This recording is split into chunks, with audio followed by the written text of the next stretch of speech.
현재 코스피는 1.1%의 강세를, 코스닥은 2% 가까운 상승을 보여주고 있어요. 오늘 모처럼 외국인이 양시장에서 매수 포지션으로 현물시장 대응하고 있는데요. 거래소에서 많지는 않지만 2,600억 원의 매수 우위, 코스닥에서는 2,291억 원가량의 매수 우위를 보여주고 있습니다. 여기에 기관도 동참하고 있고요. 오늘 시장에서 또 우리가 눈에 띄게 봐야 될 것들 무엇인지 김성훈 이사, 이상현 이사 함께 정리해 보겠습니다. 어서 오세요. 안녕하세요. 이번 주 들어서 제가 거의 유일하게 오늘 밝은 목소리로 진행을 하는 것 같아요. 그렇지 않아요? 아니, 저는 뭐 항상 밝으셨던 것 같아요. 네. 오늘 그만큼 좀 시장이 좋아서 좀 기분 좋게 방송할 수 있을 것 같은데 과연 왜 좋은지, 어떤 섹터가 움직이는지, 우리가 따라가야 되는지 알아볼게요. 첫 번째 특징주 만나보겠습니다. 일라이릴리 신고가에 국내 바이오주도 들썩이고 있습니다. 드디어 바이오주들의 시세가 나타나는 겁니까? 라고 질문을 하기에는 우리가 모르는 사이에 몇몇 종목들은 최근 한 2달 새 3배, 4배 이상 오른 종목들이 꽤 많거든요. 지금 바이오주들이 국내 시장뿐 아니라 오히려 해외 시장에서 더 뜨겁다고요, 이사님? 네. 일단은 뭐 전반적으로 봤을 때 바이오 섹터의 경우에는 금리 인상의 대표적인 피해 섹터라고 볼 수가 있을 것 같습니다. 네. 그러다 보니까 우리나라뿐만이 아니라 미국 시장 내에서도 어느 정도 소외가 되다가 최근 들어서 조금 이제 올라가는 그런 모습을 보여주고 있는데요. 간밤에 이제 잘 아시다시피 노보노디스크와 일라이릴리가 좀 시세가 내어주면서 우리나라 시장도 오늘장 좀 바이오 섹터의 또 훈풍이 좀 불어오고 있습니다. 일단 잘 아시다시피 펩트론과 유한양의 오스코트 같은 종목들이 어떻게 보면 2주 전부터 좀 올라가는 모습들이 나왔었고요. 네. 오늘은 한미사이언스, 한미약품, 그리고 대표적인 바이오 종목들이죠. 셀트리온 그룹주까지 좀 바닥에서 올라주면서 전반적으로 바이오 섹터의 어떤 바닥권에 대한 어떤 강세가 좀 더 확진이 되어가고 있다라고 좀 봐야 될 것 같고요. 이 추세가 뭐 일회성으로 그치지는 않을 것 같습니다. 상반기에 이어서 하반기에 시장의 색깔이 좀 달라지고 있다는 것은 저뿐만이 아니라 모두가 다 조금씩 느끼시고 있을 것 같습니다. 그렇게 하반기에 주도 섹터가 될 수 있는 그 후보군 중에 하나로서 우리가 바이오 섹터에 대한 공부가 필요할 것 같습니다. 바이오에 대한 움직임이 확실히 달라지고 있고, 지난번에 이상현 이사님이 그 바이오 액티브 ETF 이야기 해주셨잖아요.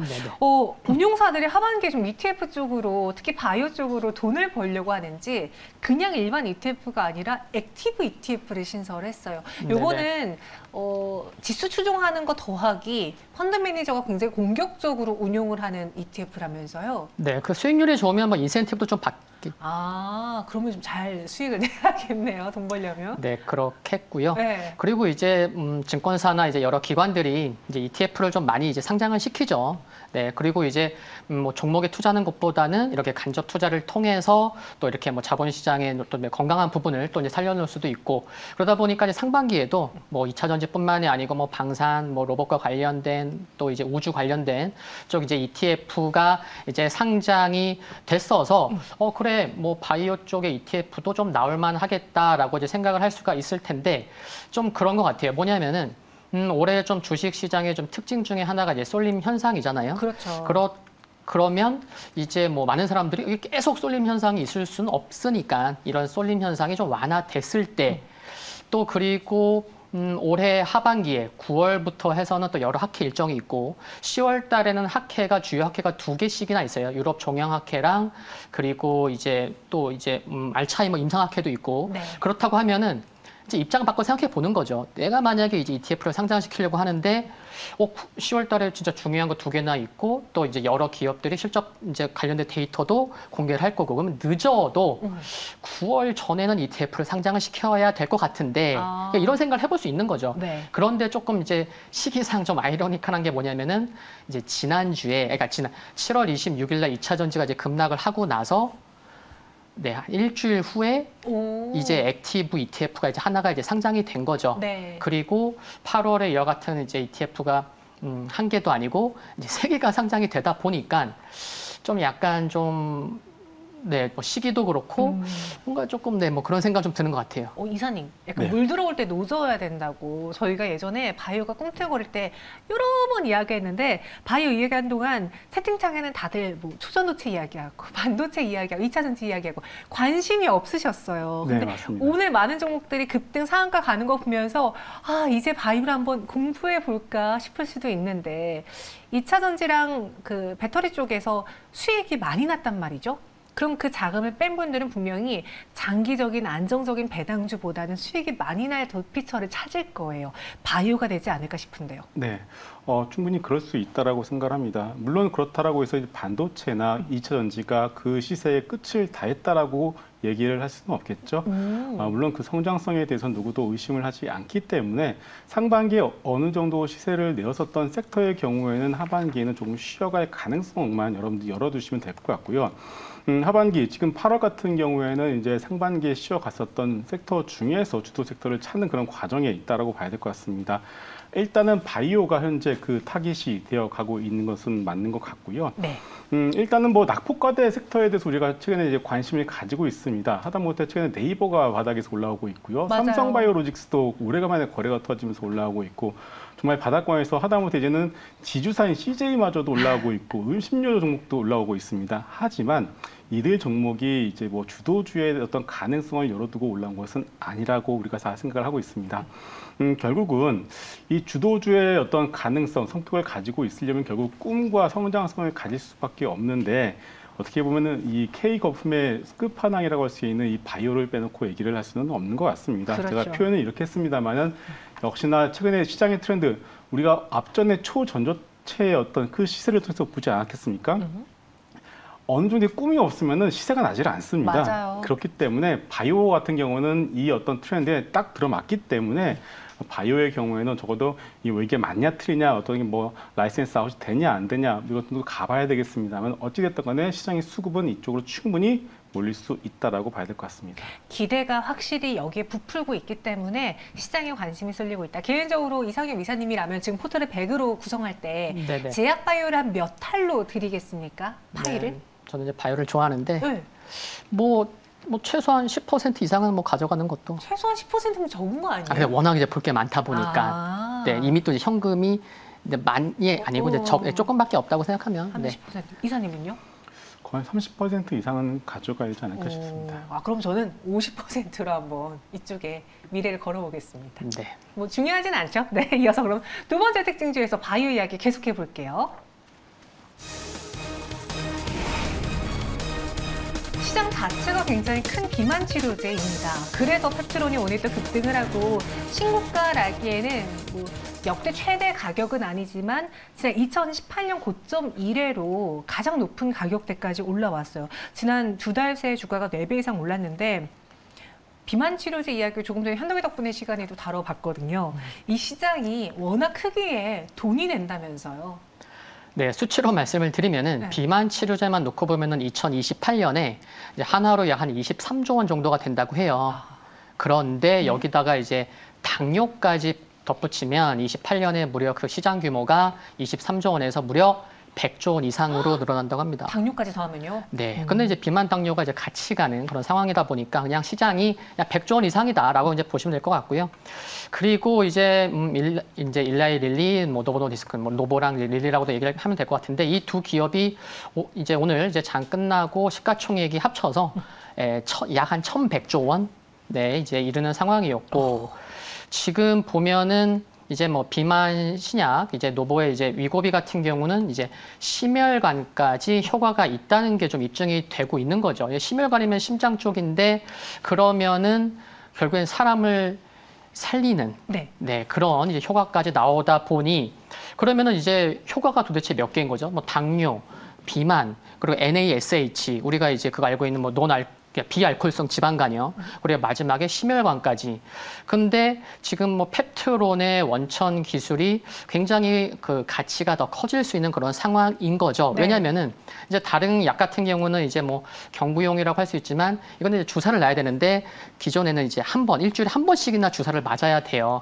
근데 이 이제 펩트론의 이제 원청기 스마트 대포 같은 경우는 약효를 좀 오래 유지할 수 있어서 주사를 맞되 일주일에 한 번 불편하잖아요. 근데 이거를 한 달에 한 번만 맞아도 된다고 하니 굉장히 환자 입장에서는 편하고 약효가 오래 가다 보니까 지금 두 기업이 경쟁을 하고 있고 가치는 더 올라갈 수밖에 없고. 근데 이런 것들이 주가에 이제 반영되고 있는데 근데 펩트론 같은 경우는 이것뿐만이 아니고 뭐 전립선암 치료제 그런 파이프라인도 있고요. 그래서 참 물론 이렇게 바이오 기업들이 파이프라인이 또 한 개만 있는 곳은 없잖아요. 그렇죠. 그러다 보니까 계속해서의 주가에 대한 관심은 네, 시장에서 계속 관심을 갖는 것 같습니다. 방금 이상엽 이사님이 빅팜 두 회사의 시총을 합치면은 몇 조요? 네, 약 1,100조 원. 약 1,100조 원이라고 했는데 지금 한미약품이 그나마 좀 시총이 크잖아요. 그럼에도 4조 원이고요. 오늘 오른 펩트론은 6,900억 원입니다. 다시 말해 국내 제약바이오 업체들의 기술력이라던가 덩치가 글로벌 빅펌 회사들하고 비교하기에는 굉장히 작은데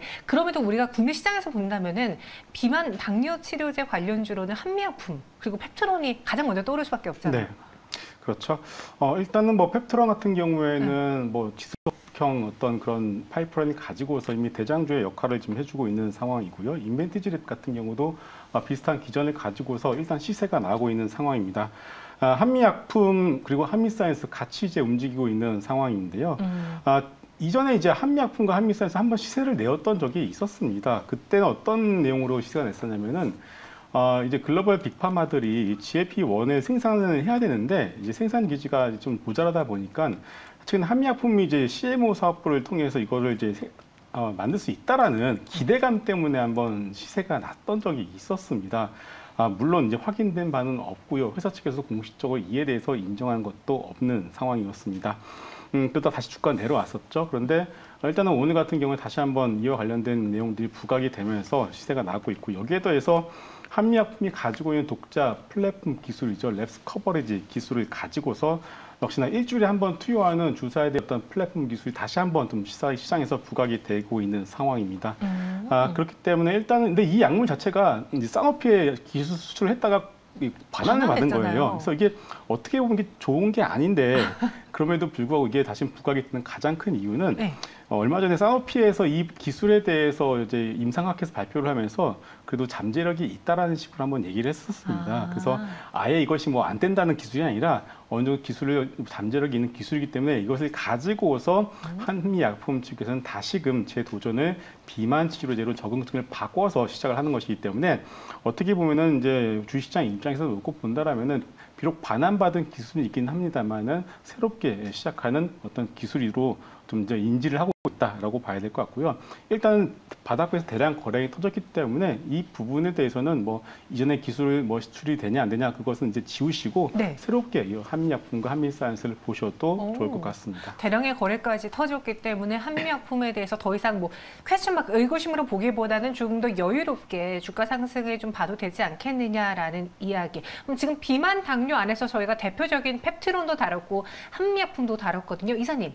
근데 이 종목이 어떻게 보면은 나는 좀 뒤늦게 쫓아가는 것 같아서 부담스러워라고 생각하시는 분도 있을 거예요. 그럼 시선을 좀 돌려보면 또 어떤 종목들이 관련 섹터 안에 포진되어 있을까요?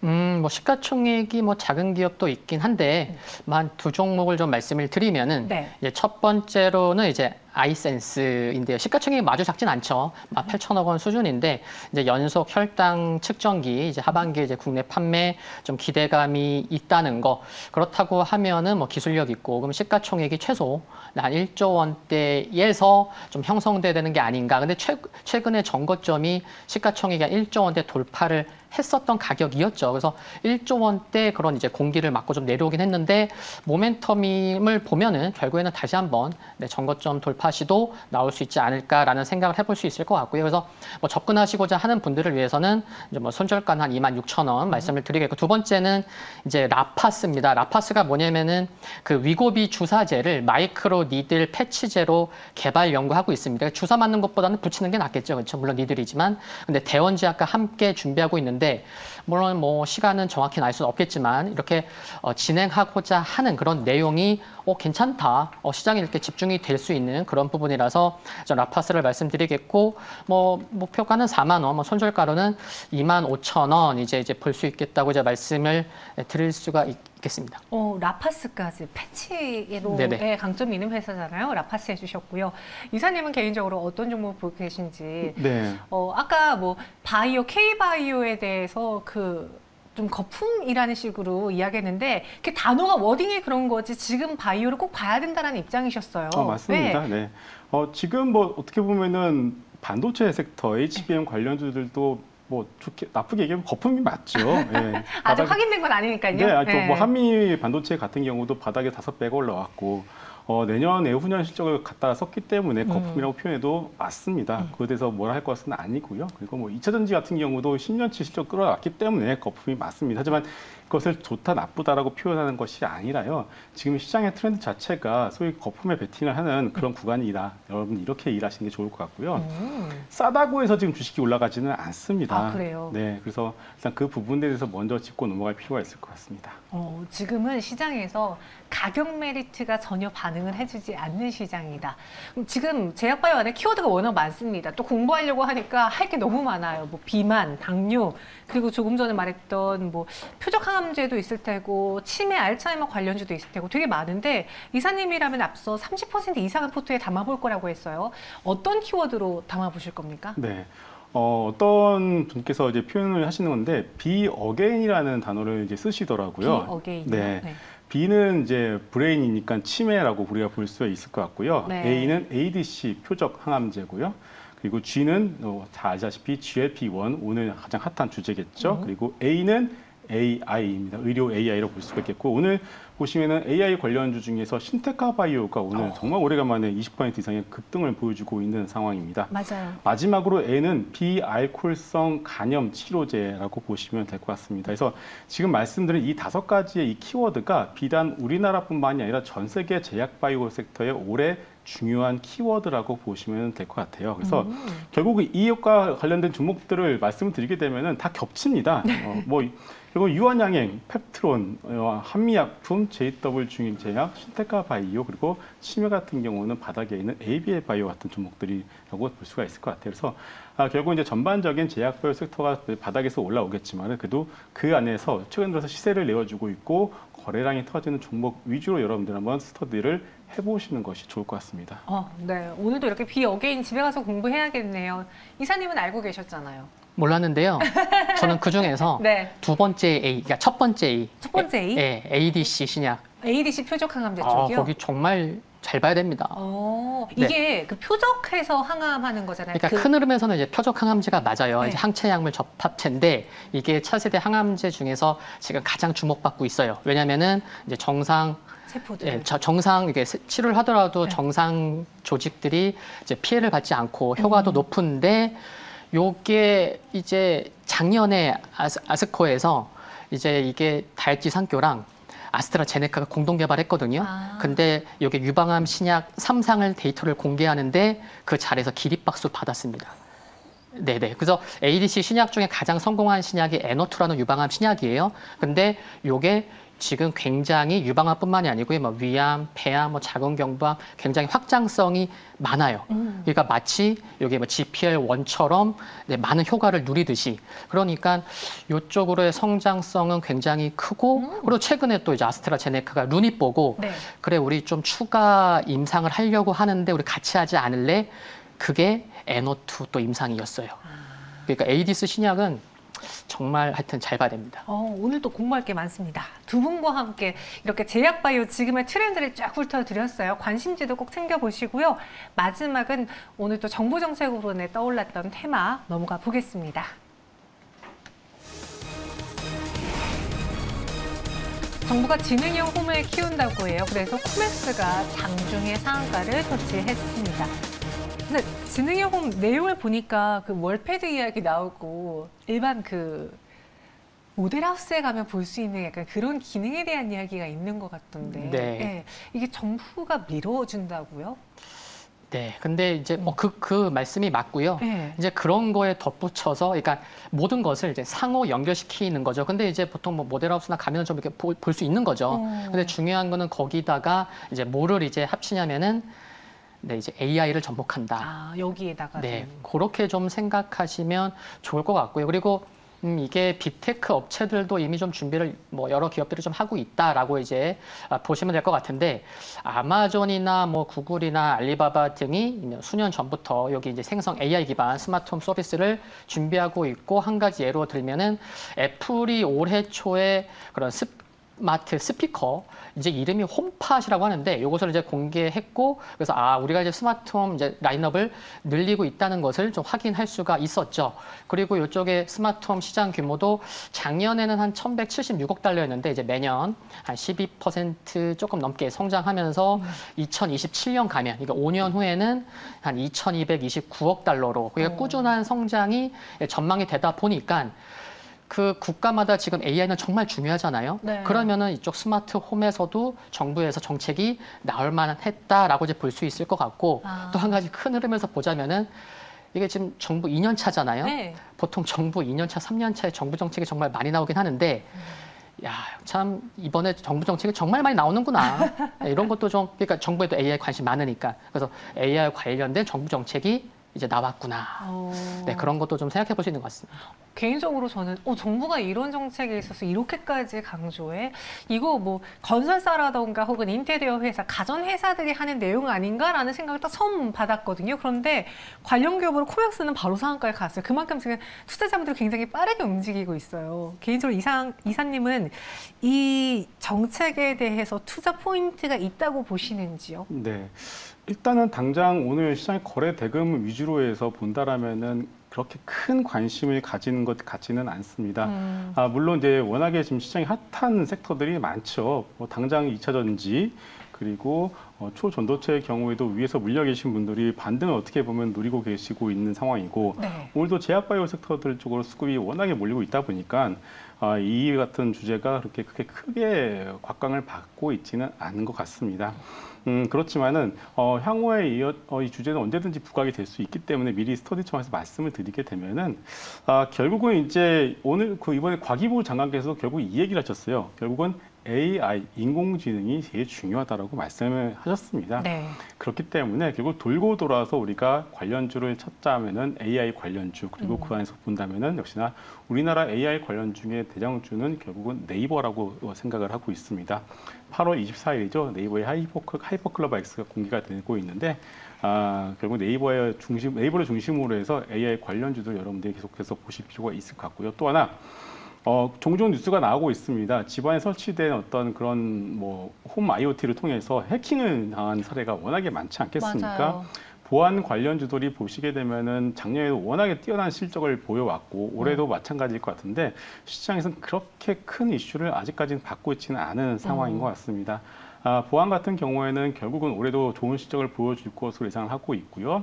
이런 홈 IoT든 AI든 간에 결국은 보안 관련된 부분들은 언제라도 한 번은 시장에서 크게 부각이 될 가능성이 높기 때문에 보안주들의 경우에도 우리가 미리 공부를 해놓으시면 좋은 결과가 있을 것 같습니다. 최근에 실적도 좋았고, 실제로 저희 부모님은 그 집에 있는 그 TV의 카메라 부분에 다 또 월패드 카메라 부분에 그걸 붙여 놓으셨더라고요. 혹시나 해킹 당할까 봐. 네, 그랬습니다. 그래서 뭐 지금 오늘 흐름을 봤을 때 강력한 테마가 될 것 같지는 않지만, 워낙 또 AI라는 핵심 키워드가 있으니까 공부 차원에서 보자라는 이야기 했어요.